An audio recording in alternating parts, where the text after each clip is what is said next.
If you're searching for a Croatian coastal town that's full of character, beautiful fortresses and crystal clear waters, but without the tourist chaos, then Sibenik is your perfect escape. In today's episode, we'll show you the must-see spots, hidden gems, and the incredible food that you should try while you're here. So let's go. Feels good to be on the Mediterranean. Yes, it does. Just feels like you can breathe deeper here. Our first stop is right in the heart of the Old Town, and that is the Cathedral of St. James. So as we got here yesterday, the staircase leading up to this cathedral was just the most beautiful thing that we've seen. And the cathedral itself is so stunning. And once you know the story of it, it becomes even more impressive. So it took over 100 years to build, and the architects wanted to do something that had never been done before. So they constructed this entire cathedral out of stone. There's no wood or bricks, it's just limestone from the island of Brač, and the marble is from Italy. Even the massive dome is pure stone, held together by joints and slabs that fit like a puzzle piece. One of my favourite details is around the outside of the walls. If you look closely, you'll see 71 carved faces of people from the 15th century. And nobody knows exactly who they are. They could be locals or travellers, but it's pretty cool that now they're here, stuck in time. Yeah. Doing my exercise. Oh, that looks strong. It's all the way up here. Can you get a bigger foot? I think so. Whoa, what a stretch. That yoga every day is really paying off. Gotta swim my leg down. Did you say you puffed? Well, that's bad news because we've got a long way to go up here. Here we go. Step one. You're doing great. Oh, she's steaming past us. Go, Mila. Look, I think we follow this little sign. So we decided to bring the pram today, thinking it would come more in handy than it wouldn't. So far we've spent most of the time carrying it up and down stairs, which we were expecting, but it'll be interesting to see after a few weeks of us being around these little villages in Croatia, whether the pram comes out next time or not. Glad it folds up at least. So from down at the cathedral where we just were, it's only a short walk uphill, Šorpatari, to one of the oldest fortresses here in Sibenik. It is beautiful. Very nice views from here. This fortress was the heartbeat of the city's defences during the Middle Ages. Perched high above the rooftops, it was the perfect lookout point to spot pirates or enemy ships approaching along the Adriatic coast. You can almost imagine guards standing up here scanning the horizon for sails. It is so stunning, holy. I call that rock climbing too. You're climbing the fortress. What are you going to do when you scale the wall? You guys are like the pirates that would have tried to get up in here. How do we get down? That is a great question. Safely. We have to walk here, people. We are, aren't we? Oh, look at the views behind Mila. Crazy. Wow, incredible views up here. Whole way around. Today the fortress has taken on a completely different life. They restored it and turned it into an open air stage that hosts concerts and events. I can just imagine how cool it would be watching a concert here as you're looking out over the Adriatic Sea. And of course, even without a concert, the view itself is so worth the climb. And if you're up for a little bit more walking, you can head up the hill to St. John's Fort, which is actually how I started my morning. There it is, St. John's Fortress. I escaped the Airbnb early this morning so I could do this one on my own. Unlike St. Michael's, this one feels quieter and more rugged and almost forgotten, but that is part of the charm. The fortress was built in the 17th century during a time of panic. The Venetians who ruled then knew an attack was coming. So in just 45 days, the townspeople worked day and night to build this massive defense structure. And it worked because the Ottomans never managed to take the city. For Game of Thrones fans, you might recognize it as one of the filming locations for season 5. But even if you're not into the show, this is one of the best spots for views of the city and the bay below. And because it's less visited, you often have the place all to yourself, especially if you come up at sunrise like I did. And the views are just absolutely stunning. So the fortress doesn't actually open until 9 o'clock, so if you do want to go inside, then make sure you come past 9 o'clock. But honestly, the views from up here are just so beautiful, and this is just the best way to start my day. This is another fortress that you can go to as well up here, and this one looks to have a cool playground overlooking the views, which is pretty cool. Almost every other coastal city in Croatia, like Split or Dubrovnik, was founded by the Romans, Greeks, or Venetians. But this place is different. This is actually the only coastal city that was founded by Croats themselves way back in the 11th century. And that gives it a slightly different feel compared to its neighbours. Instead of being built on top of Roman ruins or Venetian palaces, Sibenik grew from a Croatian settlement into the fortified medieval town you see today. And you can feel that difference as you walk around. The streets are narrower and more labyrinthine labyrinth-like, and the fortresses were built specifically to defend against outside powers because the town always had this role of guarding the coast rather than being dominated by foreign rulers. Of course, over the centuries, the Venetians and others did leave their mark, but the core identity of Sibenik has always been Croatian, and the locals are really proud of that. This is the tight one. Oh my gosh. So this morning we drove about 20 minutes out of Šibenik and we've made our way to this beautiful little coastal village called Vodice. And something I really love about the Mediterranean coastline is that usually any little village that you stumble upon is gonna be really amazing. And that's exactly what we found here this morning. Walking along the water, looking at all the boats, it has just been so nice and such a calm way to start our day. And it's one of the reasons we love hiring a car, even though it's very squishy in some of these streets. It's 100% worth it to be able to go and explore more out of the places that you're staying. We just got some morning tea from the bakery and stopped at a little cafe to have some morning tea. And it was just so lovely. The views from the sea were incredible. And now we're just walking through the village and we're gonna try and hopefully find a beach. The girls have requested a sandy beach, but honestly, I don't think there's a very high chance of that happening. It will very much likely be pebbles, but it's gonna be nice either way. Shall we head to the beach?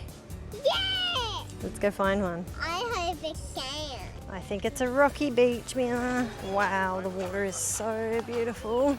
Gotta defeat the rocks first. Oh, it's chilly. Why didn't you bring your shoes? Wow, this water is just beautiful. Oh, you're so brave. How's it going? You go. We're getting deeper, Mila. You better get high. We're gonna go. She's out of there. Really climbing like a tree.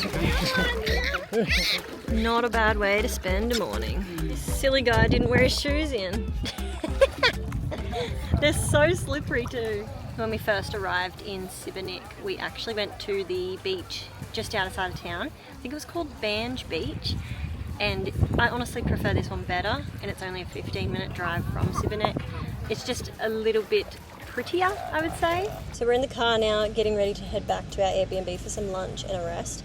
But I just wanted to quickly say how much I love the temperature, the weather, everything about Croatia right now is just absolutely amazing. And it's currently the first week of September. So if you want to come to Croatia but you don't want to be part of all those huge crowds and the peak tourist pricing and all of that that comes with summer, especially the intense heat waves, then I would highly suggest coming in September, especially the start, because it has so far been amazing. And I'm so glad that we still have another 3 weeks to spend here.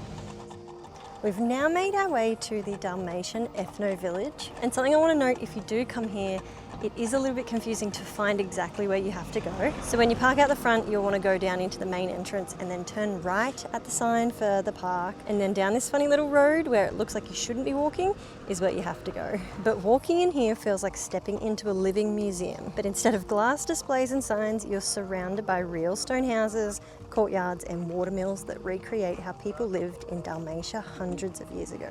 And one of the biggest highlights here is the food, because here they cook in the traditional Dalmatian way, and that is in the peka, which is an iron bell covered in hot coals. It really does feel like you stepped back into time. Oh, this is super cool. Should we order this one at dinner? This is a very unique place. I've never been somewhere like this where it feels like it actually just has been here forever, and it still feels like it's used because of all the demonstrations and workshops. It's the cutest little house I think I've ever seen in my life. Oh my gosh, it's so pretty everywhere you look. This way. I just think it's so cool that you can come here for free and do this. This is like something you'd usually have to pay money for, but I guess they're probably very confident that you will want to sit down at one of their beautiful tables and have some food and drinks, so that's probably where they get their money from. Also just the very fancy resort that it is also inside of. I did read online that it's a good time to visit more at lunchtime, but we didn't want to come out then because it's just so hot in the middle of the day here. We wanted to come out at like 3:30ish, so it is a bit quieter with like demonstrations and workshops and stuff. We haven't seen any yet, but it's still really cool to just be able to walk through all on our own, and the bonus is that the kitchen is open all day, so you won't miss out on that if you do come. in the afternoon. It is so beautiful here, and it's definitely a bit of a higher price than what you might pay in a lot of other restaurants in Sibenik, but for the atmosphere, this definitely makes it worth it. The kitchen is right in front of us, and it's in this old stone building, and it just looks so cool because there's just smoke pouring out of the chimneys, and you can watch them as they cook the food right in front of you. Cheers. Happy Australian Father's Day. Just started, so keep it rolling for the next 24 hours. Yeah, we get to celebrate for longer.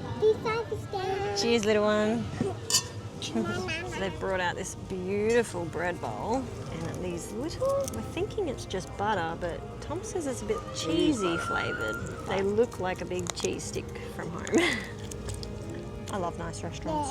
Do you think they take applications for people to settle here? I'll settle right here, free. Well, it was free to visit until we sat down. The girls got the crumb chicken and chips. You excited for this one? So I got the duck with mashed potato and pineapple is somewhere in there. Tom got the seafood linguine, and that looks just right up Tom's alley. We're decrumbing the chicken like the fancy people we are. This catty can't have the wheat, but oh my goodness, I'm so excited to eat this. Classic Europe problem, these wasps, they follow us. Tom got stung the other day, so now we're scared of them too.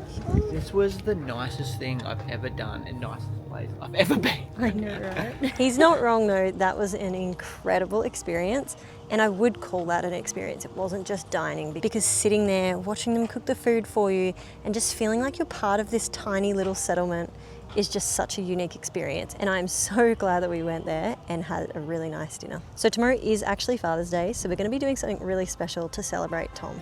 Happy Father's Day. Happy Father's Day. Happy Father's Day. Look at this, Father. I think he's having a happy Father's Day. So if it's not obvious, today we have hired a rental boat, and we're going to be spending the whole day out here on the water, just exploring different islands, going for swims, enjoying some food, and it's going to be a really nice day for Tom. We get to celebrate everything about him, and it's a beautiful way to do that. This is our little home for the day. We couldn't get the big fancy yachts because we don't have a Croatian boat license. Yeah, it's kind of surprising. Like, I can drive a car on the wrong side of the road. So we've got this little weapon. I reckon Daddy should go for a big Father's Day dip. Oh, it's gorgeous. Pretty cool. Woohoo! He did it! Just don't think about the movie we just watched. Oh no. That just looks so nice. The water is so clear. I want you to do it. You want me to do it? Makes sense why there was so many bad reviews about the ladder. Whoa, whoa. It's wobbly.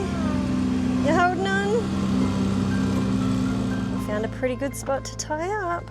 We did something similar to this in Greece a few years ago before we had kids, and we just had the best day ever, and it feels really good to be able to do it again here in Croatia. And of course it's made even better because we've got the little kids now. And thank God for life jackets because they are saving my stress today. Shall we go for a swim and then have some morning tea?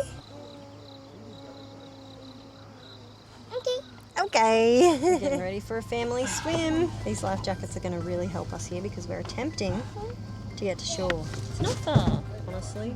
You ready to do it? Let's do it. Let's get off this rockin' boat. Holy. Halfway on the way back, I started thinking about Jaws and all those animals that live in the deep blue sea. And started swimming very badly because I didn't want my feet out behind me. But we made it. Everyone did great. And what did you say, Mila? You're going to go for another 3 swims? No.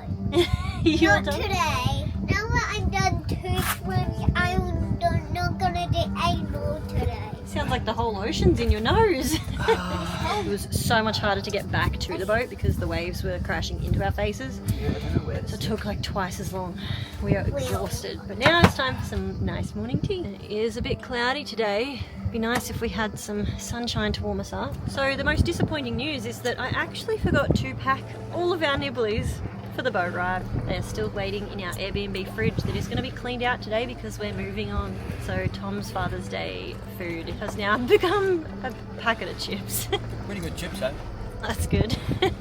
So disappointing because I just went and got all the shopping last night, made sure we had everything to have a nice big platter. That's because I called my dad on Father's Day and I was a bit distracted. So Dad, if you're watching, I slightly blame you. Not really, of course.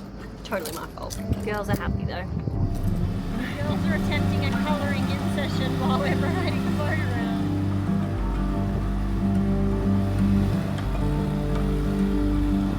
This is the way Tom's decided to drive today. Who wants to rent this guy out their boat? That's why they give you a good boat. Yeah. It's so cool that you can just hire a boat here and take it to all these little islands and see all the little villages. It's just so cool to see how these people live on these tiny little spaces. And back in the day before like all these simple ways of getting around like ferries and huge boats with motors, you would have just stuck to your little island and had your own fun there, had your own little local village, and that would have been about as exciting as things go. So we're all finished on the boat now, and that was just such a special way to spend a day. I would highly recommend doing it if you're heading to Croatia. A lot of the ports do offer rental boats, so you'll be able to easily find a place to hire one out. But the place we got ours was in Vodice, which is where we were yesterday. And the reason I chose to rent it out here was because it was a little bit cheaper and also just looked like a really good place to take a boat out of. So the islands are a lot closer than if you hire the boat from Split or in Sibenik. And I honestly didn't want to take it out too far because we don't really feel too confident in the open ocean with the girls. But the price of our rental boat was 280 Australian dollars, and that was for the whole day. We could have taken it from 9 AM till 6 PM. And we didn't need a Croatian boat license because we got the small horsepower boat, which is good that we could at least have that option. But it would be so cool to be able to have one of those big boats with the beautiful lounges on the front and take that one out for the day. But honestly, when you're doing it with the kids, you can't relax too much anyway. But we're currently now on the way back to the car because we're heading to Split this afternoon and we're checking in there and we're going to be spending the week there. So if you want to see what we get up to next week, make sure you hit that subscribe button. And if you have any questions about our video, make sure you just leave a comment below and I'll reply to you there. Thanks so much for watching, guys. Bye.